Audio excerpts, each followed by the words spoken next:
Welcome, friends, and thank you for tuning in to another episode of the Optimal Health Program. Hope you're all doing well. Another day here. We're having fun. Frankie and Sabrina holding down the fort. We have my co-host and my personal bodyguard, Louis. He's making sure the premises are secure. He's rolling around the office here. I got a wonderful reception from him when I came in. There. There he is. Where is he? He's in front of the desk. Okay, right in front of the desk. So, yeah, he's the best. So it's amazing how dogs are just so forward and loving and, connected, and they just want some hugs and to be picked up and scratched. Of course, I can't pick up my dogs anymore, but it's still nice to grab them and hug them. So a lot of good stuff we'll talk about today. We'll talk about vitamin deficiency correlating with heart disease, vitamin deficiency correlating with cancer. And you could really look at any tissue of the body. If you don't have nutrients on board, those tissues are going to suffer. You're not going to get the same benefit to your hair, your skin, your nails, and certainly the internal organs, which you could never see. They require nutrients and hormones as much as any other cell. So we'll talk a bit about that. We'll take some questions.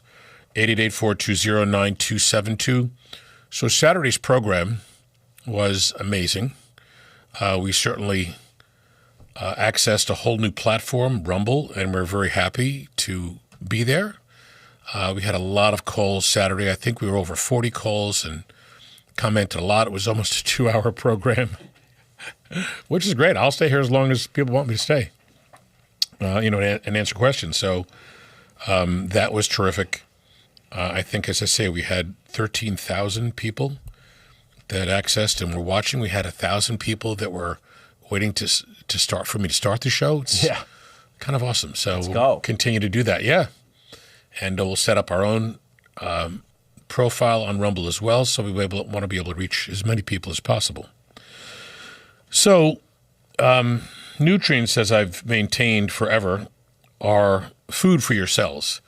And your cells need to have lots of oxygen, vitamins, minerals, hormones, and need to have a mechanism to get rid of waste products of metabolism.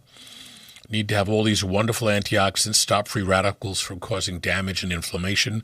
And this mechanism can go on and on and on. We could talk about autoimmune disease. We can talk about heart disease, cancer. So we'll cover lots of things as I do each program. But there's some terrific information about nutrients and how they help to keep your organs functioning. Let's talk a little bit about cancer risk. There are a couple of great studies, and a few of them that I pulled up the other day, talking about deficiency of iron, zinc, folate, B12, B6, and C can cause DNA damage, and DNA damage causes cancer. Mutations of cells that are normal cells, as they mutate, become cancer cells, and they grow super fast. They suck up a lot of glucose. That's how they grow. In sucking up the glucose, which is really the only fuel for any cells, all cells, you're creating a faster metabolism. As you grow new blood vessels back to those areas of cancer clusters, you're feeding them more glucose, which typically can enhance the growth and spread of cancers. Otto Warburg won the Nobel Prize in the 1930s for proving that glucose is the primary fuel for cancer cells.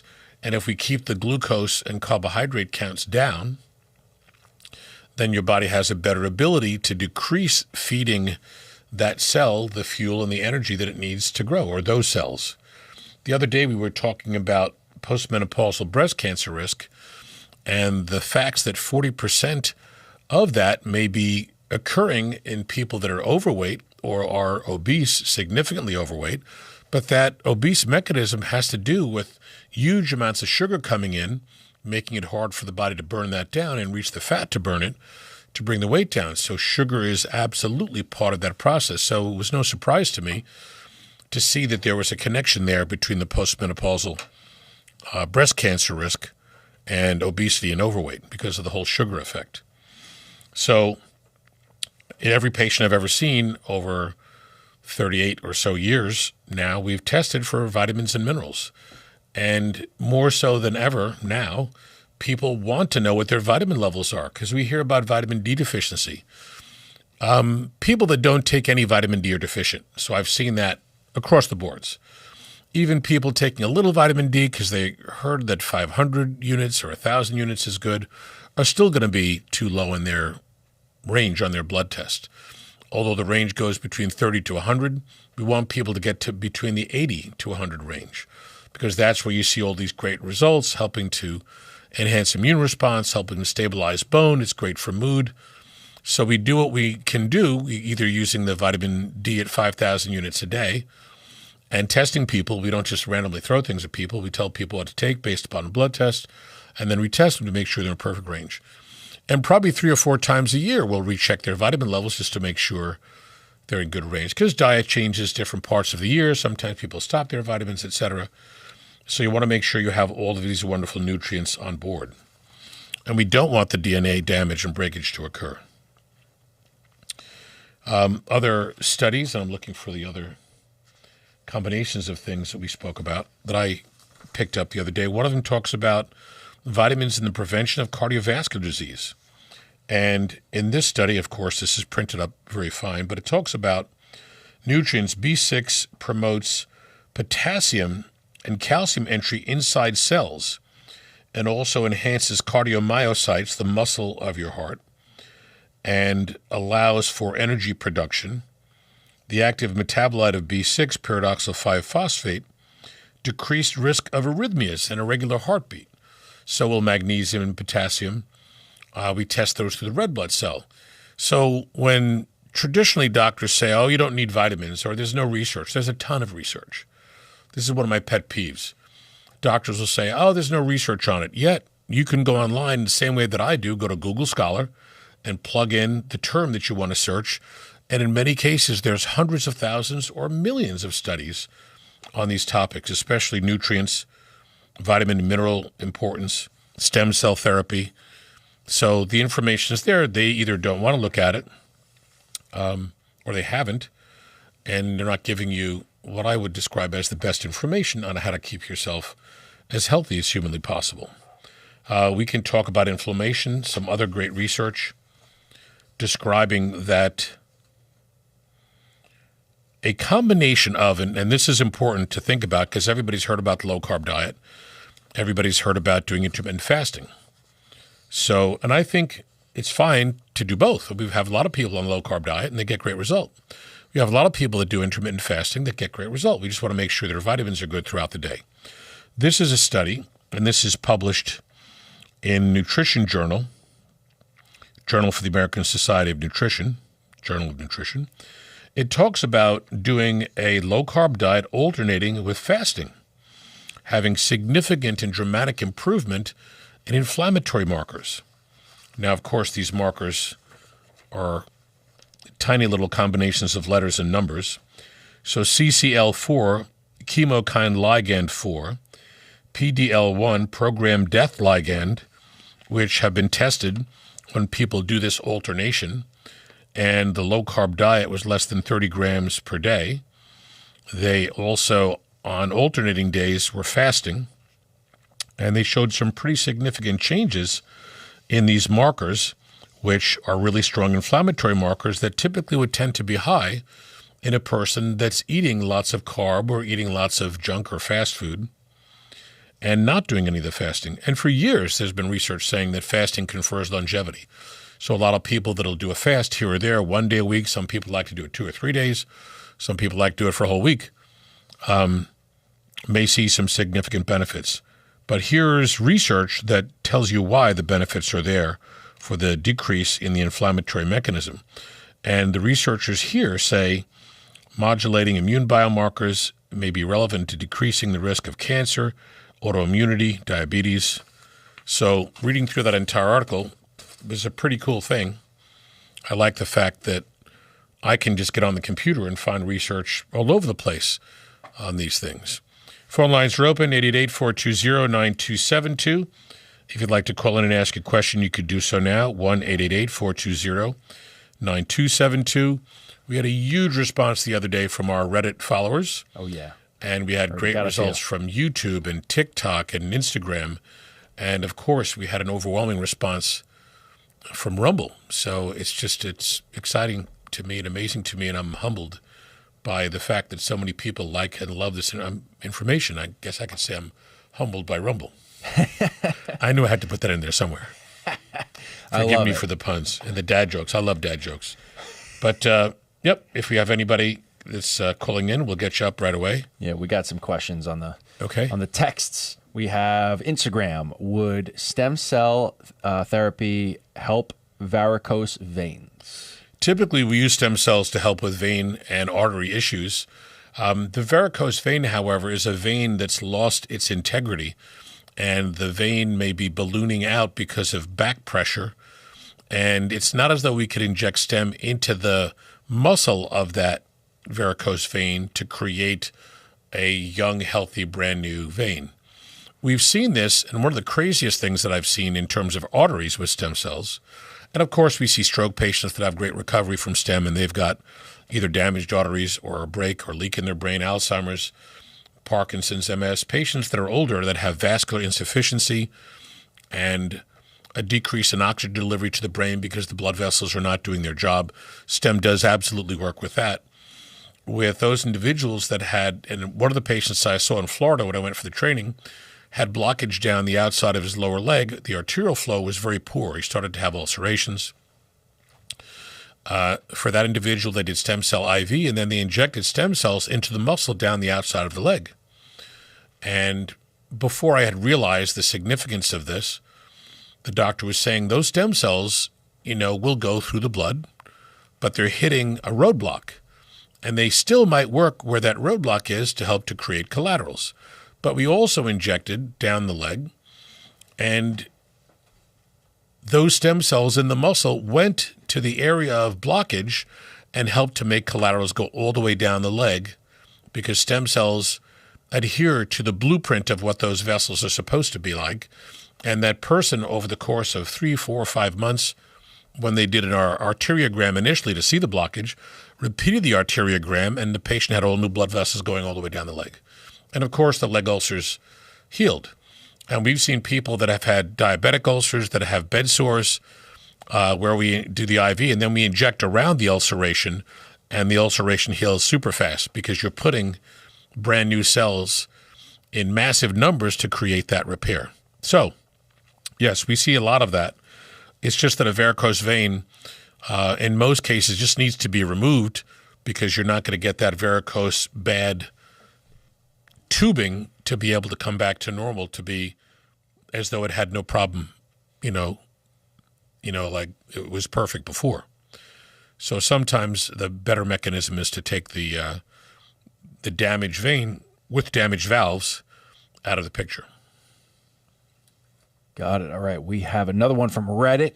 Just learned my sister has early onset Alzheimer's. She's only 52. I'm desperate to make sure she tries anything. Can stem cells help her? So, yes. Now, my initial comment is going to be we need to look at her vitamin, mineral, hormone levels, because over time, your 50s is not old by any means, but people still have vitamin, mineral, and hormone deficiency and decline. That's important to correct because your cells need to have the food, vitamins, minerals, and the hormones giving you chemical messages, to your tissues in your brain. So that's important.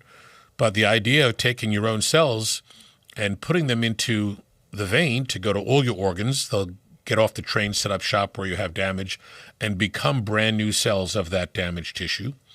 If we do the nasal droplet, where as a person lays down on the table, we take 2 syringes one at a time and drip the stem cells into the nostril, hits the back of your nasal cavity, goes into your brain, you'll get brand new cells to repair brain degeneration and damage. And you can see videos of this on the website, stroke, MS, Parkinson's patients, etc.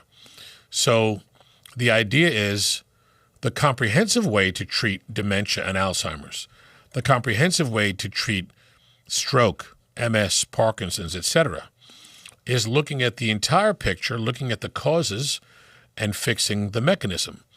So if you give a drug for dementia, the drug's not giving you something that you've ever had or needed.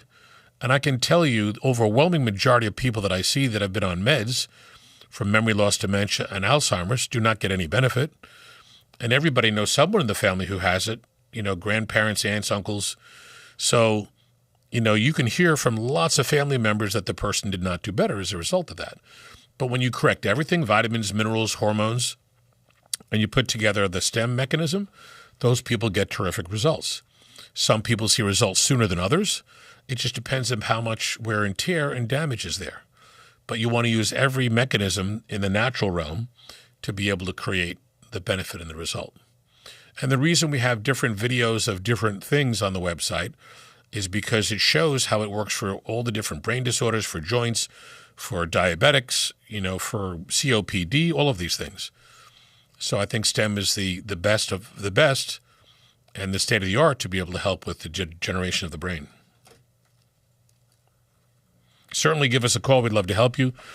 People will email me through the show, and we'll try to answer you. People email the website, drcalapai.com, and we'll answer you. We typically set people up with either a telehealth visit or people come in. They get their blood work done, and we put the protocol together. We get started. You don't want to wait too long, because the longer you wait, the more loss of cells we have. And honestly, all of us are losing brain cells and heart cells and lung cells and everything cells. That's what we call aging. So if we can take that, stop that loss, and have new cells come on board, then you're rejuvenating the organ and you're making it younger. So a whole bunch of really important, safe, simple, natural things to do.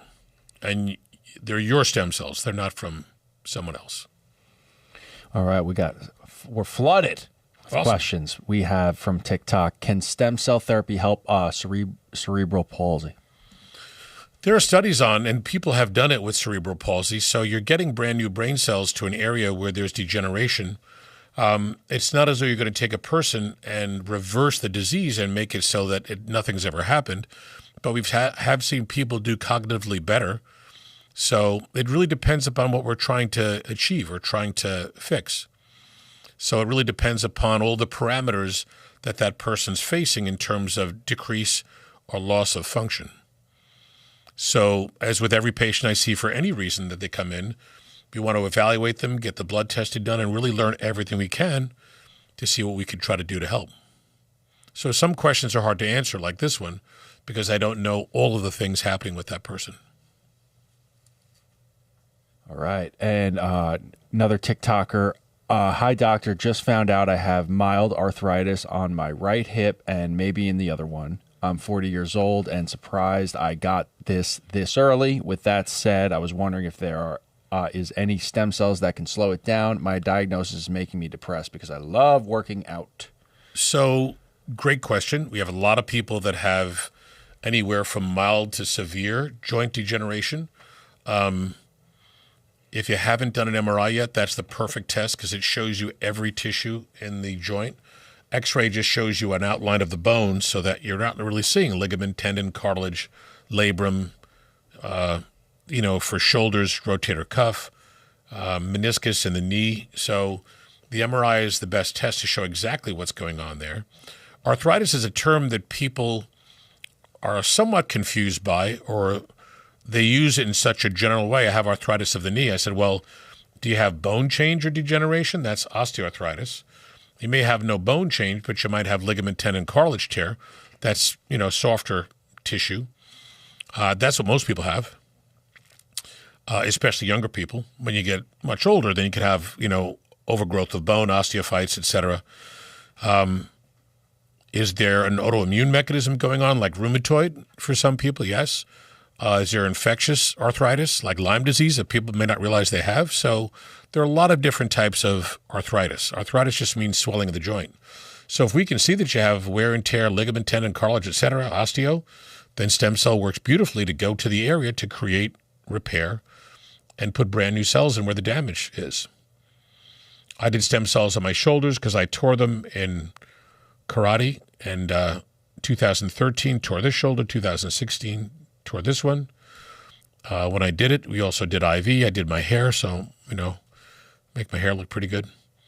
But there's a couple of great videos. There's a guy on the website who is a jiu-jitsu enthusiast. And, jiu-jitsu is really hard on your joints. And he had bad hips. And we did the stem. Within 2 months, he was back to exercising and working out. And then he ended up winning, like a month later, he ended up winning the jiu-jitsu competition. And he's got to be in his 50s. So he's not, a young guy, but he got great response, great repair, and you could see him tell his story. So, yeah, stem cell would be ideal for the joints. I just would like to see what the MRI shows to see exactly what we're dealing with. All right. And we have this one from Reddit. Hi, Dr. Calapai. I'm 33 years old, and I have been trying to have children for 2 years. Can stem cell help with infertility?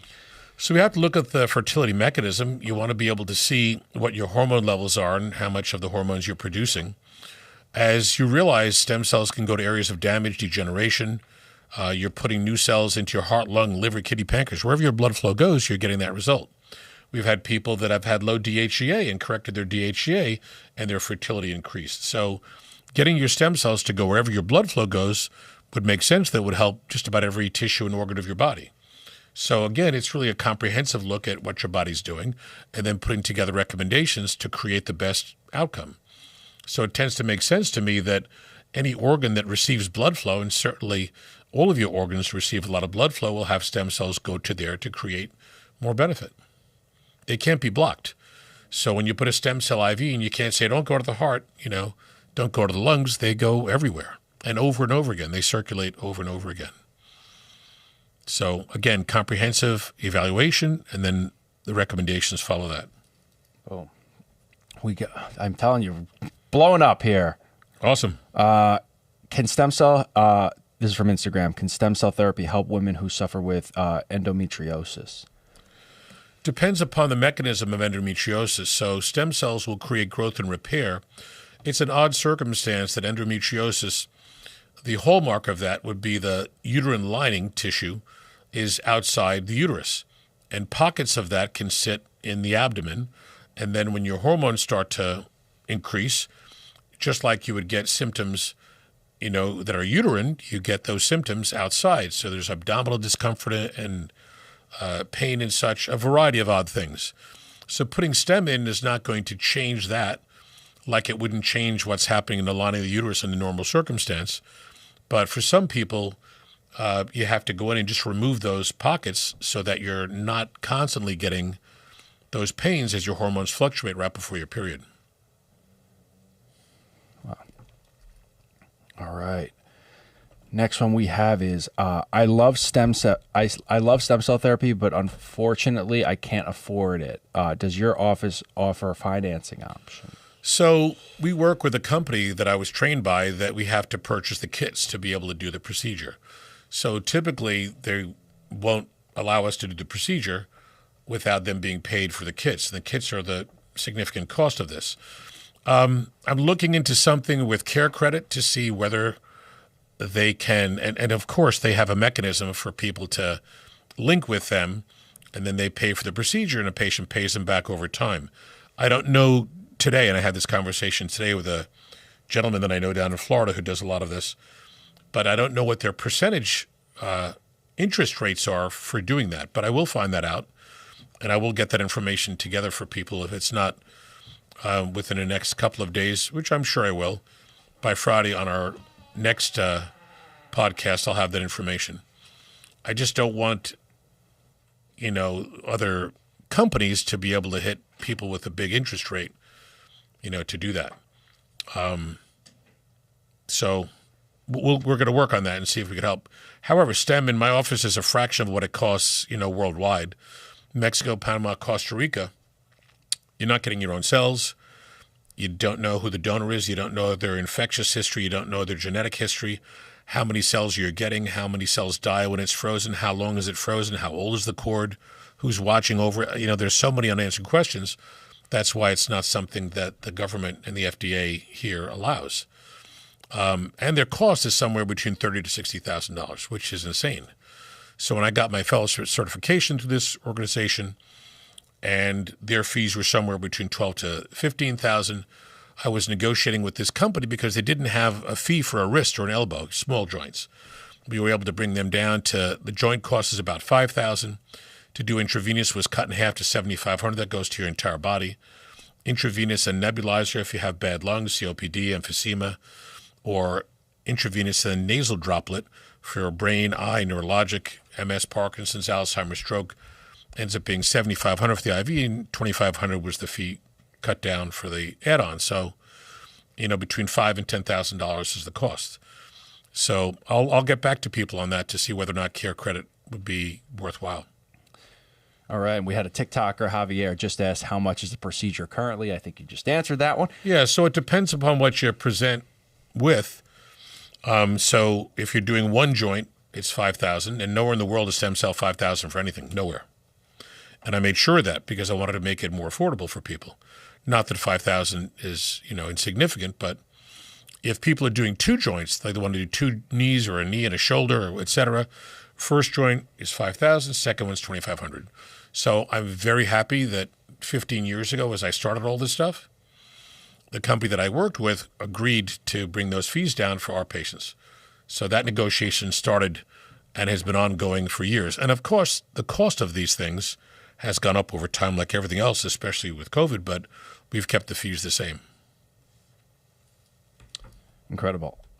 So next we have Instagram. I was recently diagnosed with stage 2 osteoarthritis in my right knee. This knee had a full torn ACL repair 9 years ago. Okay. And was doing great until recently. An MRI has confirmed the issue. Is stem cell therapy an option for me? Stem cell is the perfect option because you're taking your own cells, putting them into an area that has damage and degeneration. Stem cells will attach to damaged tissue and become that tissue. So they can become heart, lung, liver, kidney, pancreas, gut, eye, anything. Of course, ligament, tendon, cartilage. So that would be the ideal. We've had people that, and there are probably more people with knee problems than almost any other joint because there are runners and there are people who play sports and are very active, et cetera, and might twist and fall and hurt their knee, of any age. When people go for arthroscopy, to clean up, the term that we hear the most often, there's literature that says you might be at increased risk for a total knee replacement, sooner by doing the arthroscopy. And the interesting thing is in Canada, where people can't get the arthroscopy done, at any day of the week like you can get, in the U.S., those people that are treated conservatively with meds and maybe some physical therapy will tend to do better over time than those people who may have the arthroscopy because you're cutting away some of that tissue on the inside of the knee so that you have less cushion that occurs between the bone. So that may be why those individuals will go for, are told to go for the total knee replacement sooner. With our patients that have been told to have the total knee replacement, and of course I examine them and we look at the MRI, we'll do the stem, and over the period of a few months, they start to feel better and better and better, and most of them have not gone for either arthroscopy or the knee replacement. Now, there are people who come in with horrible bones, and to give you an example, if you can see this diagram, this is your femur, your leg bone, and you might be able to see that it becomes a little round ball going into the socket. So if you can see that, that bone should always be round and should be able to glide inside the joint. So ball and socket, the neck and the long bone of the femur. I've had patients that have come in limping a little bit, but when you do the MRI, and their range of motion's not too bad on exam, laying them on the table, having them doing standing and seated exam, they're not bad.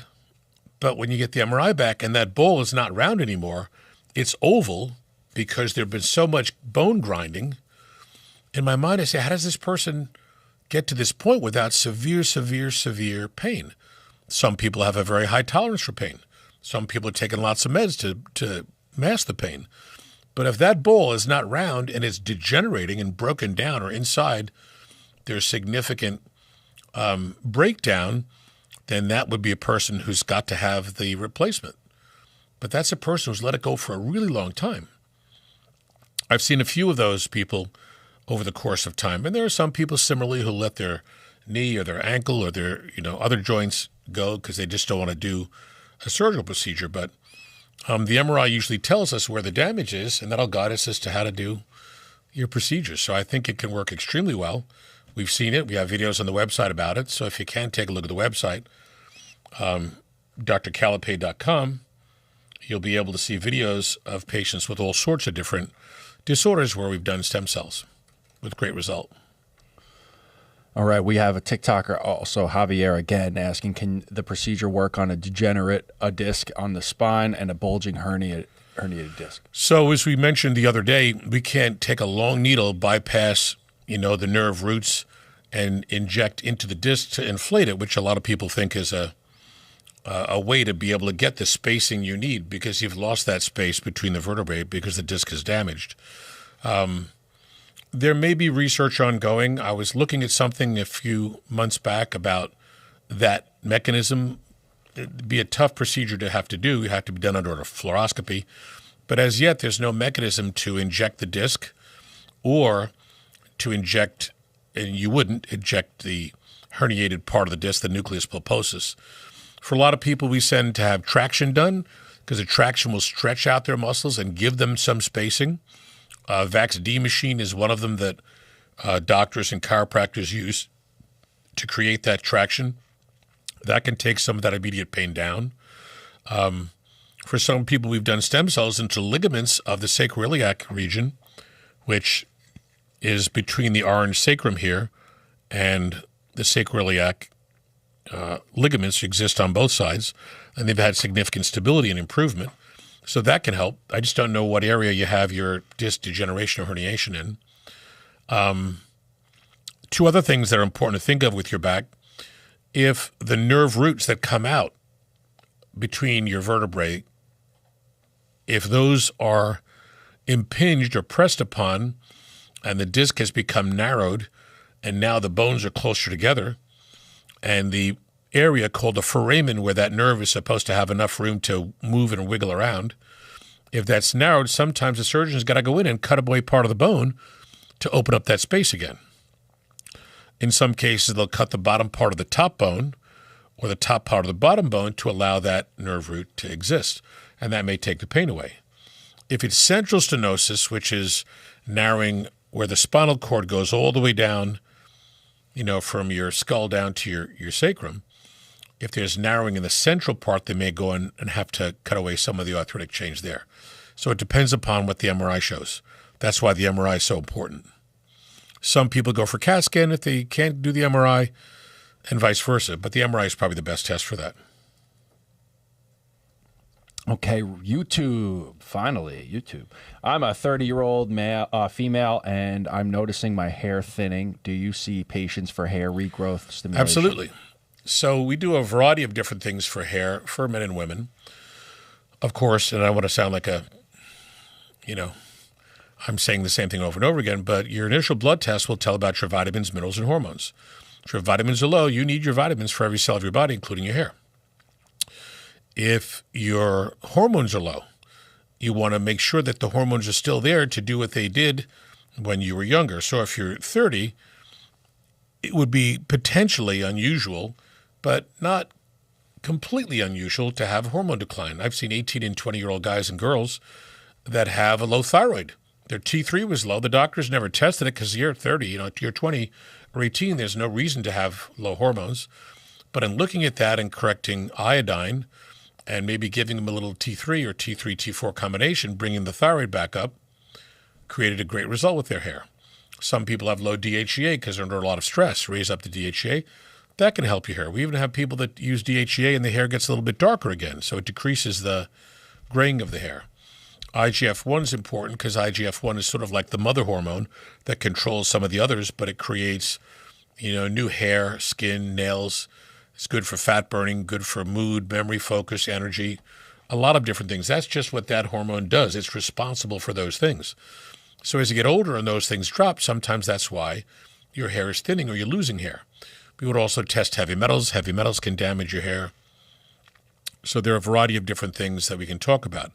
If we take the next step, after we talk about vitamin mineral hormone correction, and we talk about stem cells, you could take PRP or stem cells and inject them into your scalp because you're putting brand new cells that will become cells that are damaged and degenerating and will create, brand new cells. So you've heard about vampire facelifts where they take PRP, your blood, and inject it throughout your face. Sometimes they roll needles over you, and it's sort of a little wheel with needles, microneedling. But PRP is nowhere near what stem cell can do. So PRP is a month's worth of potential benefit, but stem cell is years worth of benefit. So I did stem cells on my scalp. It worked great for me. I did it for my face. And we've done it for many people for the scalp and for facial rejuvenation. So besides correcting vitamins, minerals, and hormones, we also would use that. Some people use that capillus cap, which has the lights that stimulate your scalp. Some people like to use Rogaine foam because they may dilate blood vessels in the scalp. Minoxidil is a blood pressure medication, but if it's taken at 2.5 milligrams, super small dose, that may help the hair. So we have a variety of things we might talk about. Boom. And then we just had a follow-up from the person who had the degenerate disc and the bulging herniated disc. They had specified that the degeneration is between T5 and T6. Oh, so it's up higher. Yeah. Okay. So again, the MRI would show us everything about that. And if we need to create strong ligaments and, tendons at that site, then stem can be done. But you may need to try traction or some of the other modalities to be able to take the pressure off.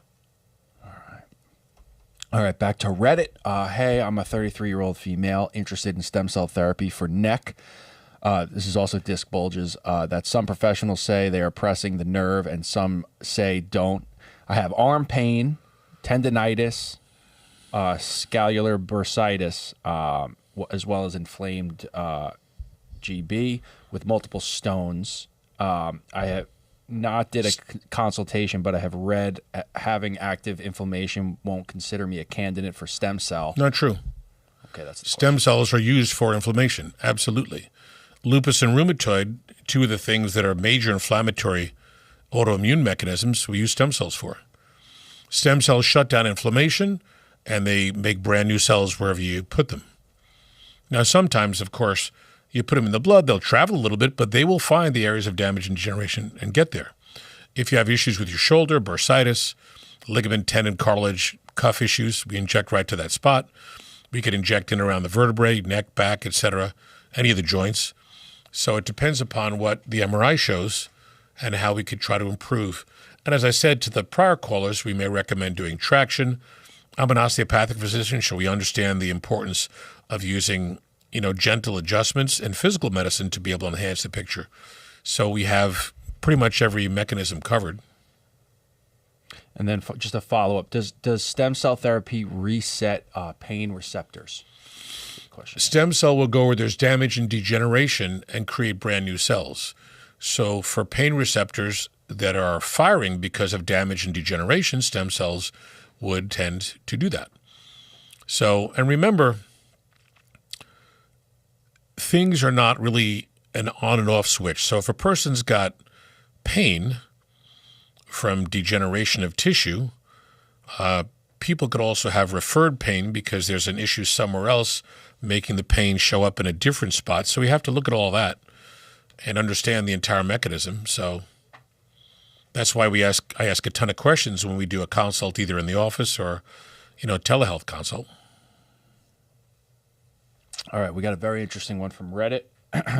Hey, doctor, I had quite a crazy episode where I was at a traffic light and suddenly had no idea what the colors of the traffic light meant. I literally had no idea what red, yellow, or green meant. In a panic, I had to have passerbyers push my car to the side. After being treated by the hospital, they found out I have Lyme's disease and is likely the cause of the brain fog episode. After much research, it is bizarre how little research is done on Lyme's disease. Can stem cell help me? I am terrified. So there's a lot of research on Lyme, but using medications to treat Lyme. So there's an old saying, if the only tool you have is a hammer, everything starts to look like the head of a nail. Wish I would have made that up, but I didn't. So if the only way you want to treat Lyme is putting an antibiotic on board, which doesn't give your body anything, especially when the antibiotic is gone, you'll get some kill effect to a bug, But Lyme, remember, is a very tricky spirochete. And it can get inside your cells, kind of evade your immune system. If you do a blood test and the creature's inside your cells, they call it the S phase. Your blood test may look borderline or negative, even though it's there. I have always worked with Lyme patients where we correct their vitamins, minerals, hormones. We do vitamin IVs, vitamin C, because it helps to make more killer cells, quadruple your killer cells, helps to decrease free radical damage. We'll put them on all correction of oral vitamins. We use probiotics, of course, and such, based upon if a person's going to be taking the antibiotic, and many people do. You have to look at cofactor infections. So it's a bigger picture than a yes or no. So also, people that were initially given the 2 weeks of antibiotic, usually doxycycline, back in the late 70s and 80s and 90s when Lyme was first, thought of and understood, 2 weeks of antibiotic never killed Lyme. I've done a great deal of learning for Dr. Joe Borascano, who is a genius on treating Lyme disease. He would write every year the updated treaties or the ways that doctors should learn how to treat Lyme. And I've gone to all his conferences. I should interview him on the show. Definitely. He's an awesome guy. I got to give him a call because I want him to come on and talk about everything that he's done and he knows. He's amazing. So I think doing each of these things, and of course, stem cell will just enhance your ability to create repair and shut down the damage and inflammatory mechanism. So there are so many different disorders that have a name, but people, and even some doctors, don't get the fact that there's some pretty significant inflammation going on behind the scenes. So you have to address all of that. It can't be just one treatment and send the patient out in orbit and see what happens. So I think it's got to be a combined, fully comprehensive approach, and that's what we talk about doing. That's what I've always done. All right. 1-888-420-9272 if you'd like to call in to ask a question. You could text us, email us, call us, send some telepathic waves to Frankie. I know he's ready to receive them. I'm always ready. He didn't put on his tinfoil hat yet. I didn't bring mine. It's at home. So we save it for Rumble. Absolutely. So you got to have fun. No matter what you do, you have to have fun. You got to laugh. Exactly. So we got another one from TikTok. I had labrum surgery years ago and now have quite a bit of arthritis at the location of the surgery. Any advice on that? Shoulder? Probably. So surgery, people should understand that it's somewhat of an insult to your body to cut through tissue to get to a spot and then to shave or cut, etc. And your body would like to try to heal from that insult just like it would like to heal from an insult when you tore something. So if you tore the labrum, they went in, cut away some tissue, your body's response would be, well, I want to try to heal, but sometimes scar tissue is created. Or sometimes the degeneration gets worse because everybody at some point has figured out that they got hurt because their body was just in this really weird position at the wrong moment, at the wrong time, and all the factors that put torque on that area allowed for an extension of that tear or damage, or the initial tear or damage. So yeah, the idea of using stem to shut down the inflammatory cascade and grow and repair tissue makes all the sense in the world. It really should be first line for all the inflammatory and joint issues. I mean, remember a person who's got a ball and socket where that ball is not round anymore and that bone is dramatically changed, you're not going to regrow that bone. But for all the things that I see that are the beginnings of the wear and tear, the stem really should be the first, mechanism of choice. Yeah, and we did confirm that was the shoulder. And we have our TikToker, Javier. We love you, Javier. He says, Frankie, this one's for you. Thank you for reading my questions, buddy. I really appreciate it. Anytime. That's Javi's the man. Yes. Thank you. We love it. Reddit, we have one. Will stem cells help neuropathy? Yes. Yeah. So we have people that have neuropathy from diabetes or a variety of different concerns. And we've done intravenous stem cell therapy for diabetics that have neuropathy. And they have significant improvement of the diabetes. In many cases, over the course of 2 to 4 or 5 months, from what we've seen, those type 2 diabetics can become non-diabetic. We also have taken some of the stem liquid and injected it down the leg or in the foot, wherever the neuropathy exists. And because of the anti-inflammatory mechanism of STEM, and because of the repair mechanism, those people have had significant improvement in neuropathy. So, yes, in a short answer. One of my short answers. They're rarely short. Not a bad thing. What else we have? Endometriosis. Did we go over that one? We had one yet. We did endometriosis. ACL repair. ACL is a good comment. Yeah.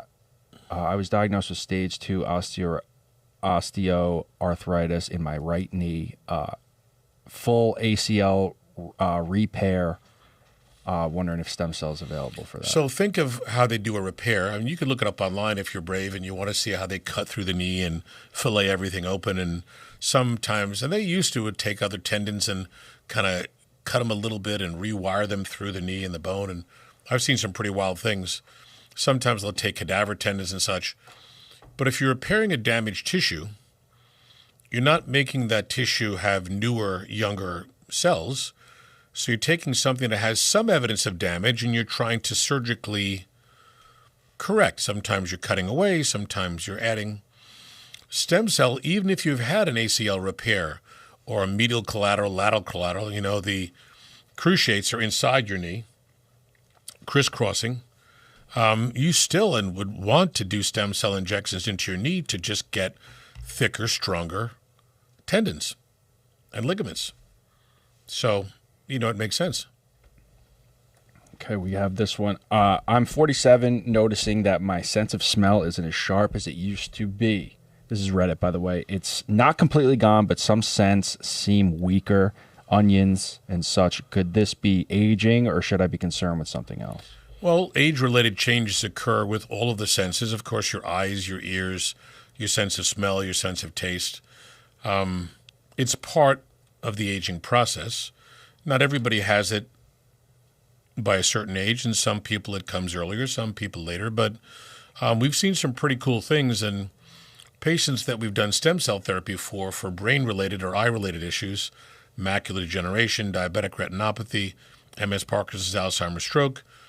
In doing the nasal droplet, as you put the stem and you drip it into your nostril when you're laying on your back with your chin towards the ceiling, people say they have pretty dramatic improvement in their sense of smell, clearing of nasal congestion and difficulties,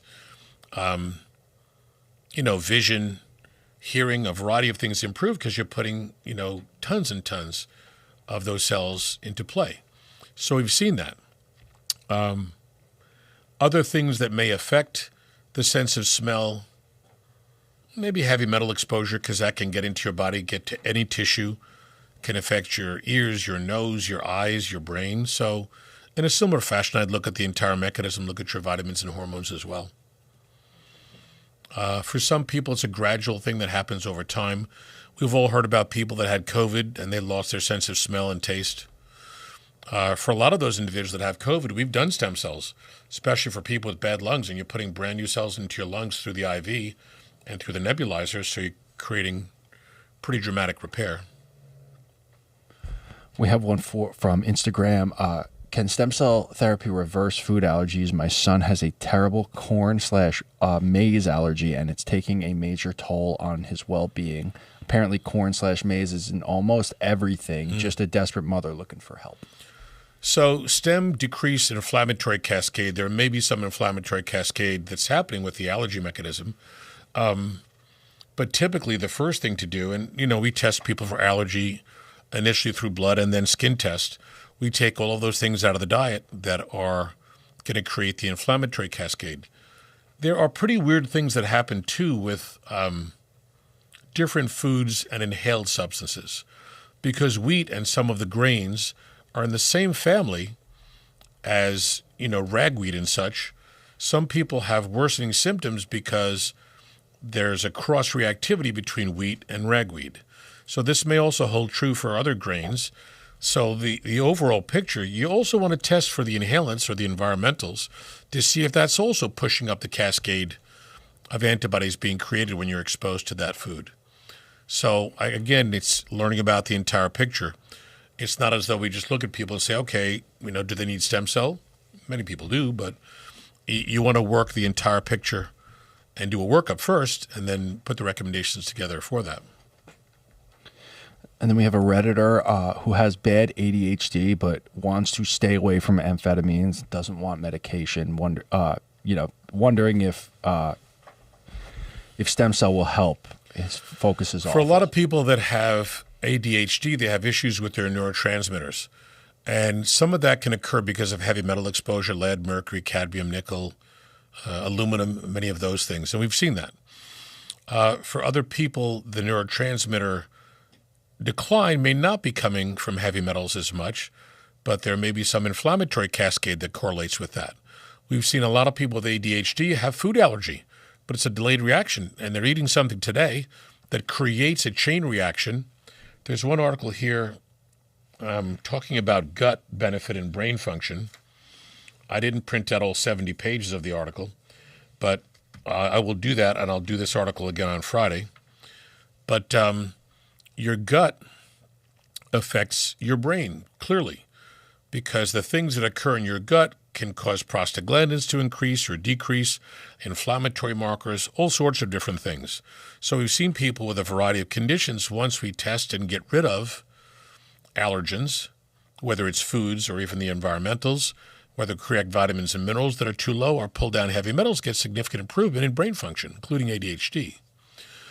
We also have people that have had spectrum disorders, autism spectrum disorders, that have also had anxiety and a variety of neurologic and psychologic manifestations that also may have been diabetic, that also may have had kidney decline, and in doing stem cells for those people that had some pretty significant improvement. So the possibilities are amazing once you look at how you can repair your body and improve different areas of your body by putting that mechanism, that stem cell mechanism on board. But for some things, just talking over the show here, it's hard for me to give you a complete answer because I don't know anything about your situation. That's why we want to dig in to learn all of that. All right. And can you explain the difference between airborne allergy and non-airborne allergy? Is there a test that shows how allergic someone is to something? The best test for allergy is a skin test. So if we look at the different techniques of allergy testing, doctors really want to do the least amount of work and get some information, so they do a blood test. Not a bad idea, but you have to understand that a blood test is very limited because when you put the needle in your vein and you're filling up one tube for 3 seconds, that's a chemistry, looking for CBC, looking at hormones, vitamins, one tube would be for allergy, then you're only seeing what's in the blood for the 3 seconds that goes into the needle to that one tube. So you might see antibodies, you might not. So the blood test is not a great test for allergy, it's just a screening test. If you were to do a stamp test, where you take the allergens and put them into a little tray, and you take a handheld stamp that has these cute little finger-like projections, like little brush devices on the end, and you press it into liquid and you press it on your skin, you might elicit a response, but the antibodies are not sitting on top of your skin waiting to be met. Typically those antibodies, which could be found in your blood, may also be, but in deeper layers of your skin. So a blood and a stamp test are not as reliable. They're not the last word on allergy. Scratch or prick testing, where they do it on your forearm, where they put a drop of an allergen liquid and scratch or prick your skin to see if you elicit a response. Similarly, it's superficial. Some will take a needle that's got the allergen on it and scratch the skin. But you could still have what they call false negative results. That means that you look like you're negative, but you still might be positive. The gold standard by all allergy societies for testing is intradermal, where on your upper arm, you take a tiny needle, and in that needle, in the syringe, you have a little bit of the allergy liquid, and you put that into your skin. You're raising a bump, a wheal, W-H-E-A-L. So we might put a very, very weak dilution of some doses on your skin to see if you react. If you don't react, because we start out very, very weak, we don't want to give a big dose to somebody who could be allergic and then they'd have a reaction. If you put a second dose on and some of those second doses are positive, that's your threshold. That's the level at which you react to the allergen. When we get the allergy liquids from the manufacturer, the supplier, we may get a bottle that's got tree mix or grass mix or weed mix or individual foods, etc. So that comes in a 1 to 20 solution, 1 part of allergen to 20 parts of liquid. We dilute that by 5 times into the first vial number 1. And that will be 1 to 100 concentration. It's weaker. Diluted again, 1 to 500, 1 to 2,500. So we keep diluting it out by 5 so that we have a grid of each of these allergen liquids that's weaker and weaker and weaker. We may start with a 5 or a 6 dilution, which is super weak, and start to increase the dose to see where you start to respond. So that's the most accurate way of doing it. Most doctors would never do that. They'll start everybody with the same dilution. Some people react, some people don't. And for the people that don't, if they didn't do a second dose a little bit stronger, you're missing the mechanisms. You're missing on people that would be allergic. So that's the best way to do the testing. Oh, I knew that would happen. It is a beautiful ringtone. I mean, how could you get mad? Yeah, Whoever's calling Claire de Lune, you know, I'd rather have a nice ringtone than a crazy ringtone. There are times when I put crazy ringtones on, but at least that's a nice ringtone. So both food and inhalant should be done by intradermal. You can do a quick blood screening, which is nice, but intradermal is the most reliable, the most repeatable, the most accurate. And then if we're doing a food allergy avoidance, we tell people to keep those foods out for at least a month and watch to see how you feel. Everybody feels better. Everybody. We've seen headaches, bloating, skin rashes go away, all sorts of different things because allergies propagated through your blood. For people that do the inhalant allergens or the environmental allergens, we may do shots, and in some cases we can do sublingual injections, sublingual drops where you take it under your tongue, and you do that once or twice a day. And over the course of a couple of months, we'll recheck the skin to see that that dose that was provoking you before is not provoking you anymore, so your threshold's going up. And same thing with taking a weekly allergy shot. So we can test and prove that you're doing better besides you telling us that your symptoms have changed. So we always want to look at the proof that we're getting the result we want. That's super important. All right. Reddit. I'm sorry, not Reddit. TikTok. 35. I feel like there's a male. I feel like my body takes longer to recover from workouts than it used to. I stretch, eat well, and get enough sleep, but I'm still sore for days after exercising. Is this normal? Should I be looking into supplements? So I use the words good, normal, bad all the time, or expected. It's expected for that to happen. Is it good? No. Is it bad? Potentially, because you could hurt yourself because if your body's not repairing itself well, pushing on that area would create a problem. So the number one thing that we see creating that, maybe number one and a close number two, would be a decline in IGF-1. IGF-1 is the active component of growth hormone. And that hormone you have when you're conceived, and if you're really tall, you had a ton of it before your bones closed off at age 18 or 19 or 20. If you're shorter, you don't have as much of it, but as you get older, it keeps dropping and dropping and dropping. Your repair mechanism is much slower. And between age 15 or so and 30 or 35, at 15, you're making trillions of cell divisions every second. It's unbelievable. That's why at that age, you can run marathons, knock yourself out, do it again the next day, because the repair mechanism is so fierce. As you get older and those levels of IGF-1 drop, you don't get the repair. Now, in doing this for so many years, we have thousands and thousands and thousands of people that will look at their vitamins, minerals, and hormones, everybody. And if we look at the IGF-1 and it's low, we correct that. All of a sudden, a person says, I went to the gym, I worked out like a dog, and I feel fine the next day. I'm not sore, I'm not achy, I'm not horrible, which is what you probably were saying when you were 15 or 20 years old. So correcting the IGF-1, maybe correcting testosterone, depending upon the level, can make a very, very, very big difference.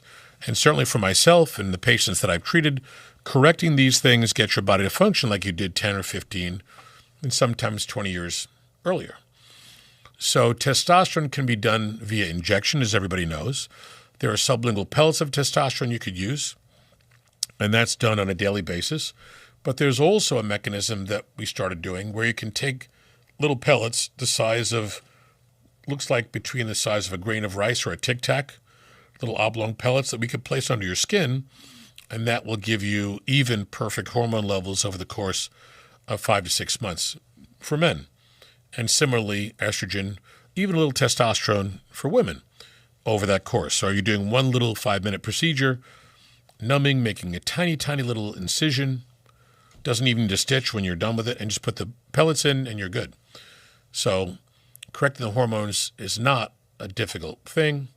It's all bioidentical because they're using plant extract. And I think the combinations of those two would make your muscles feel awesome, and you wouldn't get the ache and sore, and you wouldn't be walking like Frankenstein the next day. I did legs on Friday after the program here.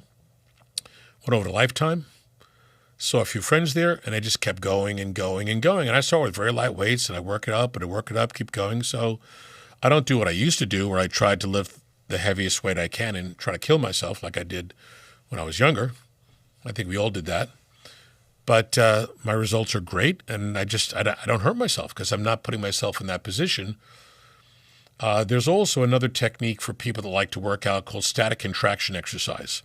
So the way that this works, and it's a genius idea, there's a book written on it, where you just warm yourself up, and if you're doing a bench press, you do it on a Smith machine that's got those hooks so you could rack the weight if you need to. And what you're really doing is putting a heavy weight on that rack, and you're lifting it off the rack, and you're holding it between 6 to 8 inches off full extension. That's where your pecs are doing most of the work. For people that do a full weight, they try to go heavier and heavier. When you bring that weight down to your chest, you're putting your shoulders at risk.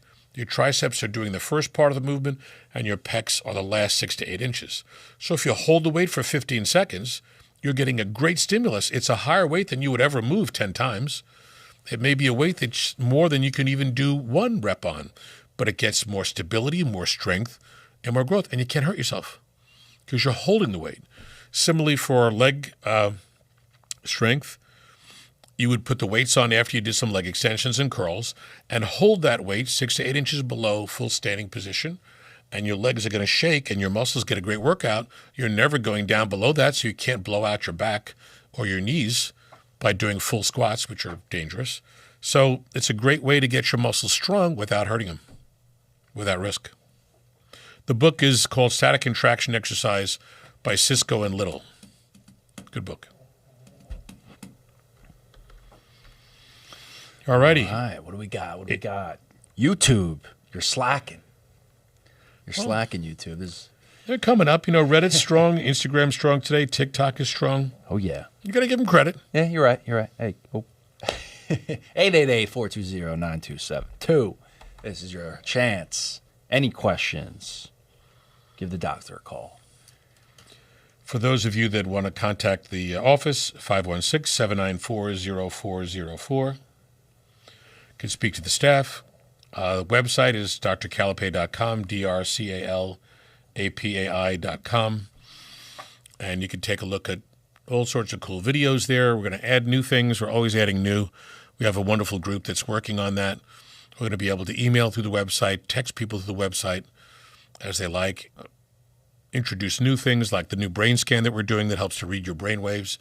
It's unique. It doesn't exist really anywhere else other than in research, but it's a great way to a P300 score tells 888-420. Starting. And I was shocked because you popped it up on my little iPad mini here. Makes me seem like I'm sophisticated because I have an iPad mini, I have an iPad Air, I have an iPad this and that. I got iPads everywhere in the house. I even took an iPad that I had years ago that I stopped using. I brought it back to my friend Austin, who owns an amazing phone store and a repair store, A&S Wireless it's in Hicksville. Might be on Old Country Road. Not far from the corner of Old Country Road and I think I've been there. 106, 107. Great guy. I've had my phones. All my staff gets their phones from him. Great guy. And, they bought my old iPad. Why not? It's almost like, what are those sites where you have old clothes and old shoes? You can get on there and sell them? eBay, and there are a few other ones. Craigslist? Not Glamour. They have all these other funny names. But yeah, you can. I probably should do that. I have clothes that I need to sell. Once again, 888-420-9272. If you'd like to call in, you could do so now. We have 737 likes just on TikTok for this stream. So hey, today? TikTok is That's pretty TikTok. awesome. Yeah. Hey.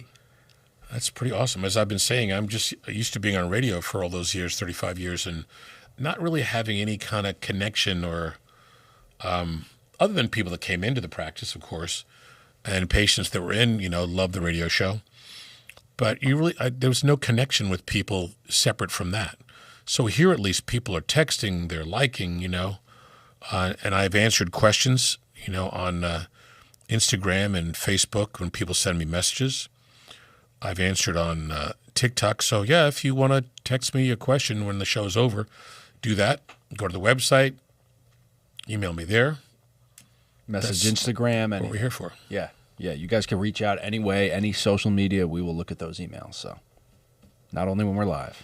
It's funny as well because a lot of patients that have been following me over the years, they'll get online and look at articles because I tell them to do it, and they'll find some cool articles and they'll bring them into the office. I found this, I found that. So I have this little army of cool people out there bringing me great research. So, I love it. I'm a trivia nut, so I like all this trivia stuff that I could explain to you and show you that there's benefits for this or that. There's one article we didn't go over today. It talks about pistachio consumption increases macular pigment and optical density, improves your eyes. And, some people don't think that these things exist, but Journal of Nutrition stuff is there. So every day I get on different journals and I get into different websites. I look at all this information and pick out some cool stuff and talk about it with patients. Of course, a good friend of mine who owns a wonderful restaurant in Oyster Bay called Stellina.